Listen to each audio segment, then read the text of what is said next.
Hello everybody, Tuesday, August 24th, 2021. How are you doing today? All right. So what we're going to do, a little frog in my throat. Here we go. Is talk a little bit about manifesting.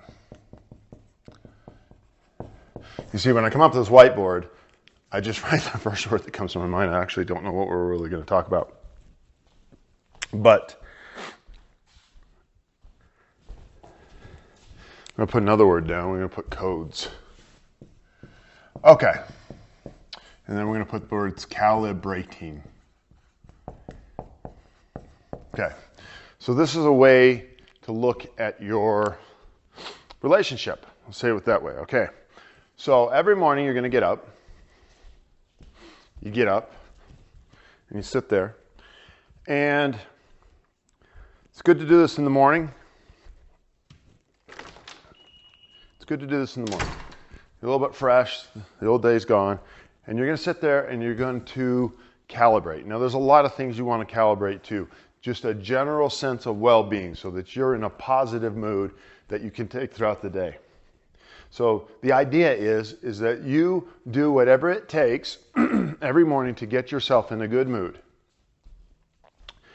Every morning before you go out into the world. Every morning, just get yourself into a good mood. Whatever that takes to be feeling good.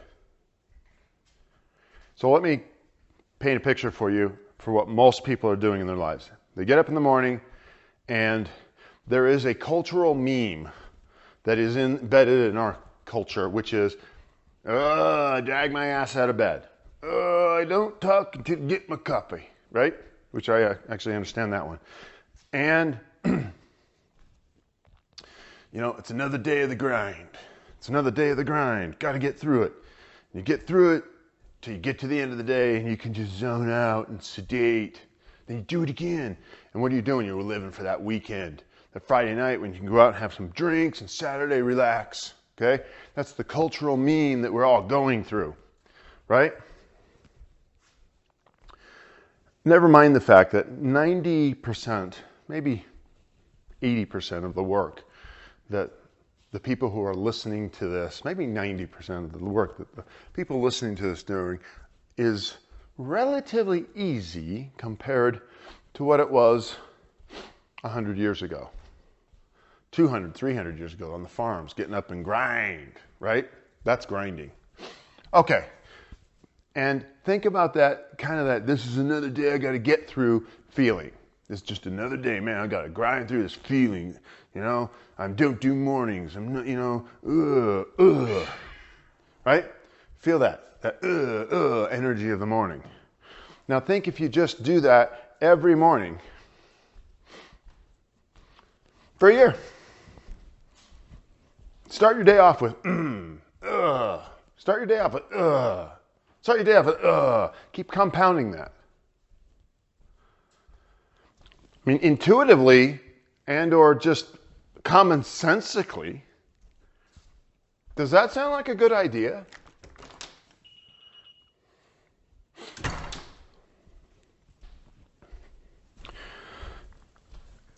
I tell people, calibrate in the morning. This is your work. You have work. This is your work, is to get yourself straight, right? You have a conglomerate pile of experiences in your life that have just caused you to have all these thoughts and feelings and energies, and now upon this space you stand with your robust soul, right here, this spot, and now you got to deal with all that. So this is your work. It's so many people are sitting there going, well, what I want to change is my money, or I want to change my relationship, or I want to change the church I'm in, or I want to change my job, or I want to change my kids, or maybe I'm not feeling good. And so they're always looking out. And you hear people say this, right? You can see a silly meme on Facebook will tell you this. It's like, look within for your answers. Yes, look within. Right? That's easy. We always say that. This that I'm talking about is what is meant by that. This is the practical application. This is the intelligence of it. Okay? You get up every morning and you calibrate.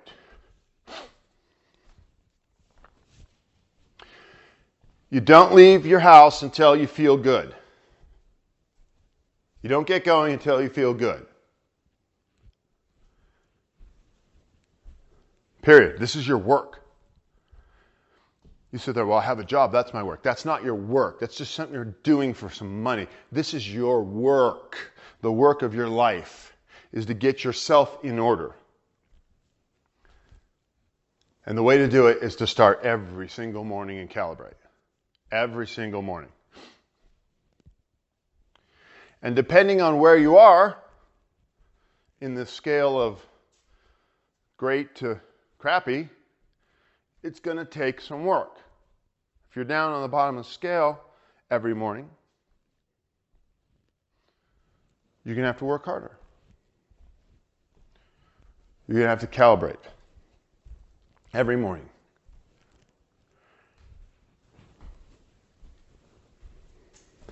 Now, people come to me and say, hey, Jason, I'm in a suicidal despair. And I calibrated this morning, and I worked real hard, and I did what you felt, and I actually did. I felt better. This was crazy. And then about 10 minutes later into the day, I felt shitty again. I was like, perfect. You're on the right track. So they're like, what? And I'm like, yep. Just keep doing it every morning. But it didn't last. I'm not going to at first. We're building momentum. You're in a pit, my friend. And so you're going to have to work yourself out. I can't work your way out. You can't work. You can work your way out, right? You can't depend on someone else to do it for you. I'm just going to show you how. And I know how because I did it. Because I wake up every morning in suicidal despair. And I turned my ship around. And I did the exact same thing. I started this work and I worked 2 hours. Let me show you how to do it. I worked 2 hours and I felt good. And I'm like, oh, I feel better. My God, that's the first best I've felt in a long time. And 10 minutes later, it was, the shitty day again. And then I did it again. And then I did it again. And I did it again. And it lasted longer. And pretty soon I was having strings of good days, but then I'd wake up in suicidal despair every time. I was like, that was my next question. Okay, I finally got a hold of my day. My days are feeling a lot better. But I keep waking up in suicide. It's like it's not lasting. I said, you're doing great. You're on the right path. Keep going. This is your work. You're literally getting control of your life. You're getting control of it. And it will blow your mind when it clicks, because one day you'll look out and you'll say, it doesn't matter what happens out there. I am the master of my fate. The captain of my destiny. I am. And that day will change your life. I'm trying to incept into you an idea that you have the power over your life, that you are responsible for your life, that you are no longer a victim, that no matter what shit happens out there, and we're actually not bullshitting you here, no matter what happens out there, no matter what,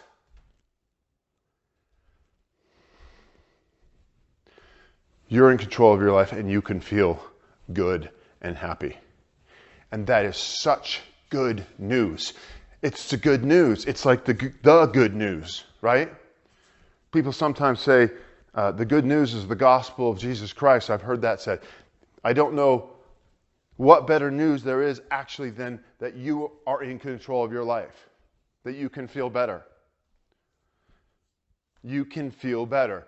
That's the idea, the power of it that will change your entire life. You can feel better. And it really doesn't matter what happens out there. And you might want to test yourself for a while, because humans like to test themselves. So you'll manifest some bad shit in your life just to see if you can survive it until you're done doing that. And you don't need that anymore. And you really sink it in like, oh, I just get to live the life I want. I can feel the way I can. Now I know, if you're way down on the scale, these are just words and it's bullshit. Sounds like bullshit. The best news is it's not bullshit. The best news is it's not bullshit. It's not. Because I've done it. I do it. Every day, I calibrated myself out of suicidal despair into feeling really good. And if that's all that happened, we'd be great. If that's all that had happened, we'd be great. That I just felt better. But it wasn't all that happened, because it was better than expected. Everything started to click in my life. And my life was flooded with synchronistic miracles, quotidian miracles, moment after moment after moment after moment, manifestations of surprise and delight and surprise and delight. And the end result of morning calibration is a life of surprise and delight.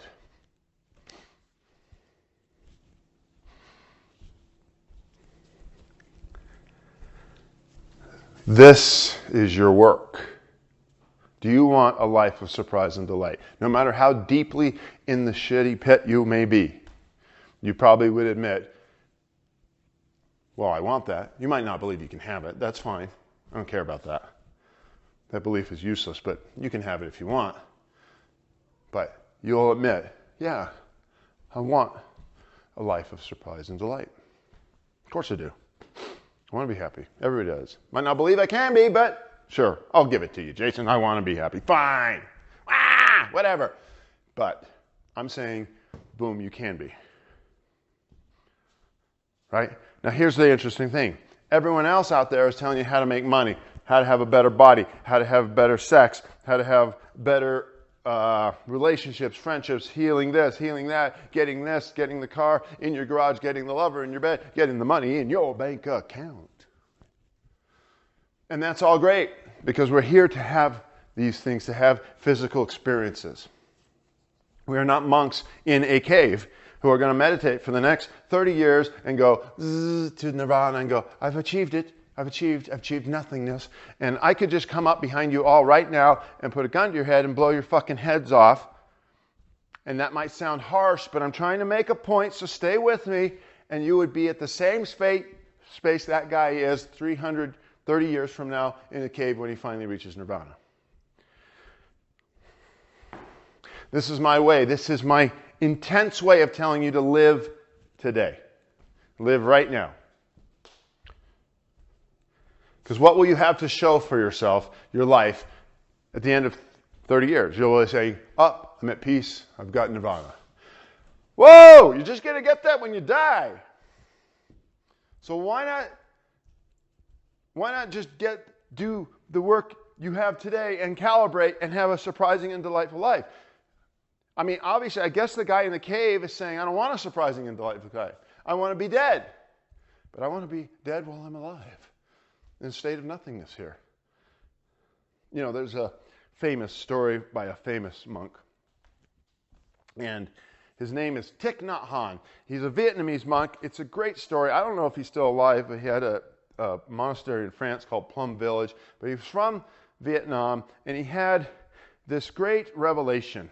This magical revelation that came to him. So you see there's a road that's going up a canyon, and on the right side of the road is a monastery, and it's the men are in the monastery. And on the left side of the road is another monastery, and it's the women.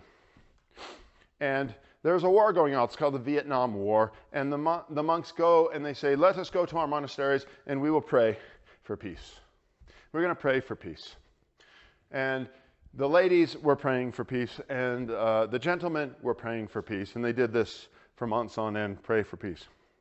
And then one day, this thing happened, this thing that changed his life. It was crazy, it was wild, it was horrible, it was beautiful. A bomb fell on the monastery across the road on the ladies.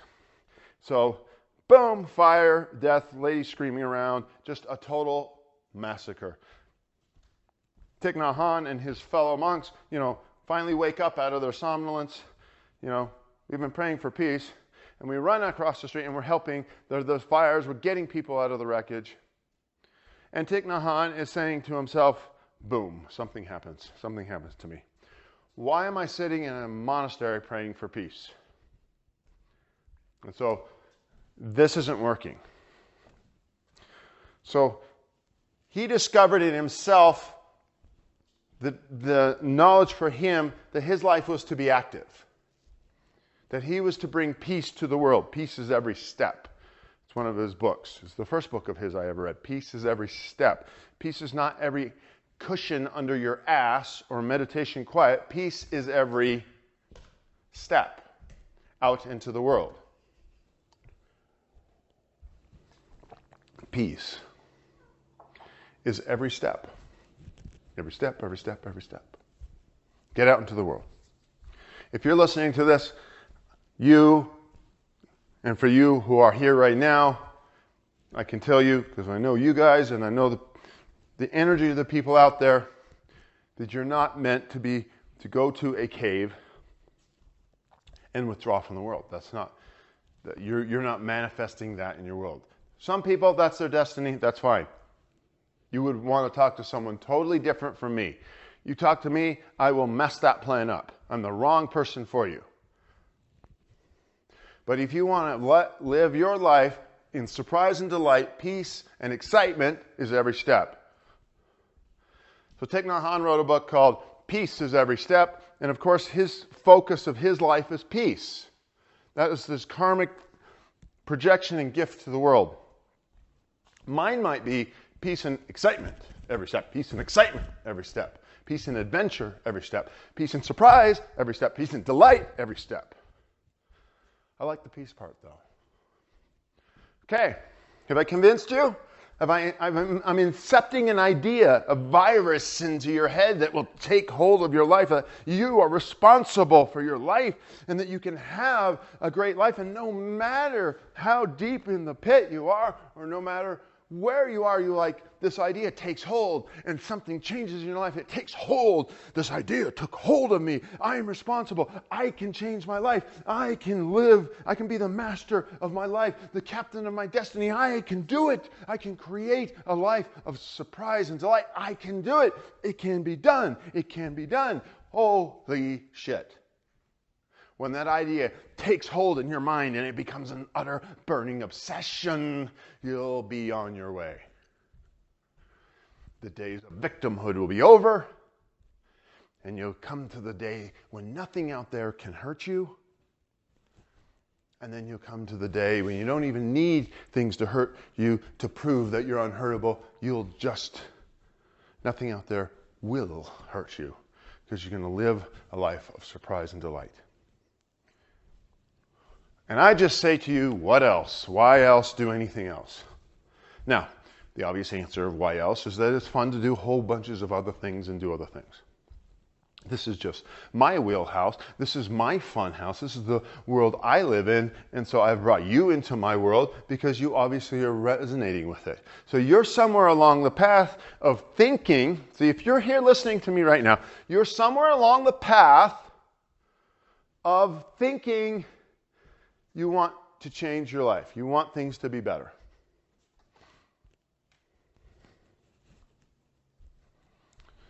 That's why you're here.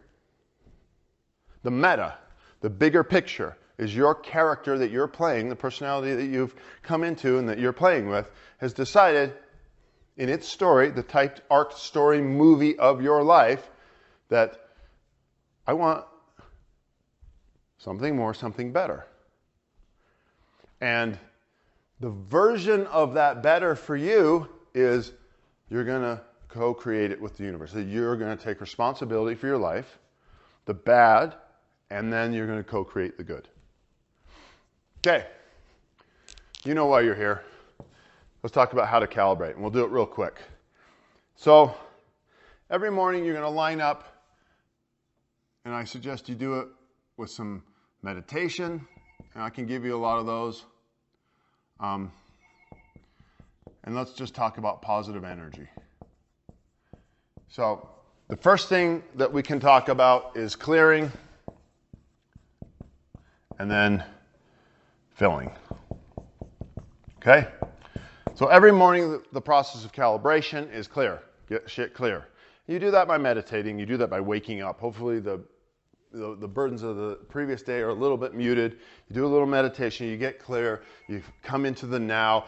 There's all these processes. I can help you. You can go discover your own, and it's so fun, or you can make up your own, or you can ask the universe, don't tell me what they are, but lead me to them, and you'll read a book here, and you'll read a book there, and you'll see something on TV, and it'll all click in your mind, and you'll have your own practice for how to clear, to just empty your mind and get clear. First step is always clearing. And then at first you can be really, really bad at this. It's like riding a bike. First time you put a kid on the bike, just falls over, right? Learning anything, right? And then you can get to a PhD level of clearing where you're really good at it. And this is your work. Just clear your mind of junk. And that's all. I mean, your mind's just clear. But it's a good place to be, because the next thing is you're going to fill your mind with good stuff. Clear? Fill. Clear, fill. And good stuff is just a good vibration. Just it just feels good. You're feeling good. You're feeling good. Every day you're feeling good, feeling good, feeling good. And you're feeling good longer. And then pretty soon, like I told you back in the earlier part of the story, when you woke up, I still woke up depressed. One day, I was just sitting there, I woke up in the morning, I was like, oh, I'm excited, I get to go calibrate. And I was like, and it took me a while. I actually didn't even realize that the depression was gone. And then some mornings you wake up and you're a little, I don't feel good. Some mornings you're like, woo, I'm on top of the world. But you just keep doing your work. And you build momentum. And then you get to the point where I don't need to do that anymore. And slowly start going down the thing. You're like, holy shit. So your work, I'm going to suggest to you, of calibration is just going to keep going. You're going to have to keep doing it. But it's a joy. It's a joy every morning to release your burdens. Just go, let go. And go into an empty place. This is nice. And then what am I going to feel? And I'm going to feel good.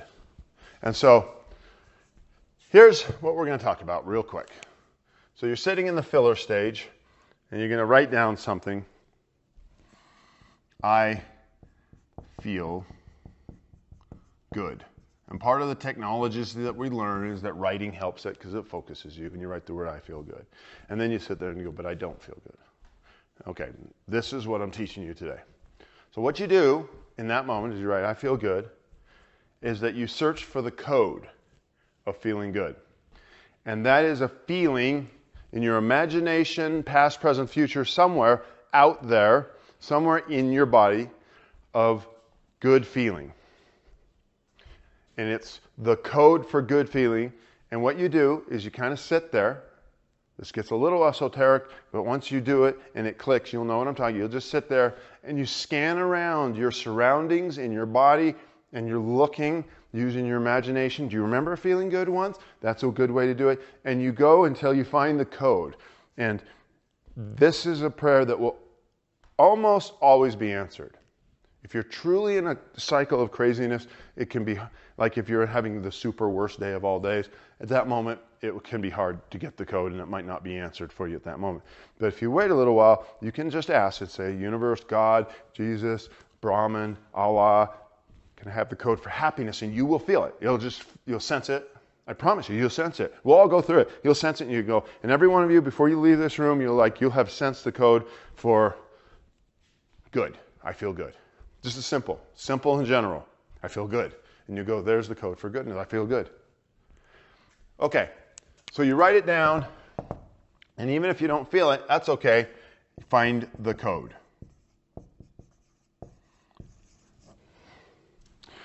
Now, I'm going to tell you something really interesting. That code is now yours. You own it. It's your code. That's your code for happiness, for goodness, for I feel good. For the generalized feeling of I feel good.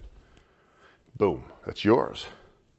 I want you to take responsibility for it. You did that. You went and found it. You created it somewhere, and now it's yours. And you're pulling it into your experience.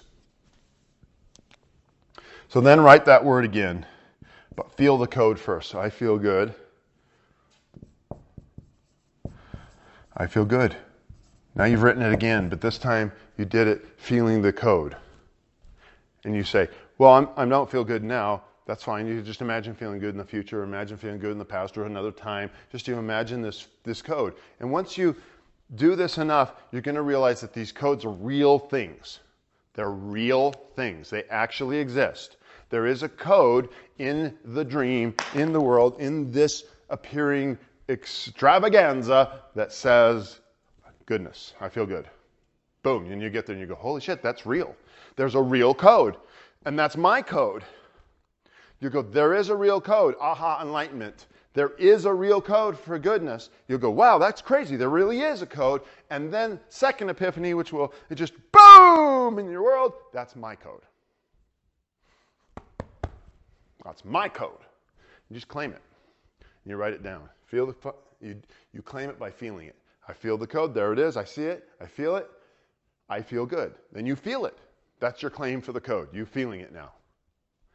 And 5 minutes later, your good feeling might be gone. That's fine. You found your code. You found how you can feel better. Or you can feel not better. And then you just keep doing this, and this is how the idea permeates you. This is how the idea changes your world. This is how the virus of I feel good, of taking responsibility for yourself, takes hold, because you're going to over and over have a bad feeling, imagine, feel, search for the code for the good, tie into it, and change that bad feeling to good, even if it only lasts for a short time. And you'll start saying, wait a minute, I really can feel better. What? And you'll have all sorts of resistances, and there's lots of processes here. Like, I'm feeling better even though, my wife just died. I'm feeling better even though my son betrayed me. Sure. And your brain will go, you can't feel better. Your son just betrayed you. You can't feel better. Your wife just died. You can't feel better. But you'll start to realize that it doesn't matter what happened out there. You can feel better. You can. And it will change your mind, your life. It's nuclear fission in your brain. It's amazing. You're responsible for your life.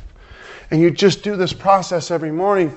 You try to get a little clearer through a little meditation. You can work at that. I'm going to teach you 1,000 different techniques. You can go out and research and find and magic your own. They'll come up, and then you'll come to this filling section, and you can do my version for a while because it works, and then you'll invent your own new ways of doing it that just make it like you own your life. It's amazing. You get to discover, surprise and delight and discovery. But right now, I can just tell you, I'm just giving you like the barest bone breadcrumb. And this is just like a gift. It's a grace to you at this moment. Grace is find the code. I feel good. I find the code for I feel good, for good feeling. I found it. It's mine. And now I feel better. Right now, I feel better. And I just keep doing this all day long. I'm constantly finding the code for what I want and just feeling good. And I know you can do it. 2 reasons I know you can do it. Number 1 reason I know you can do it is because I did it. And I started off pretty low. Number 2 reason I know you can do it is I've taught this to others and I've seen other people do it and it's worked for them. And anyone who does this work can feel better. At some time, they might decide they don't want to feel better. I'm going to be a victim. Someone hurt me and I'm just going to stay there. I once worked with someone and I said, why don't you feel better? She goes, if I feel better, it means the person who hurt me gets away with it. So I'm going to stay hurting to make them pay. This is a real conversation I had. And that person has never been happy. And she's in, I think, her 80s, 70s or 80s.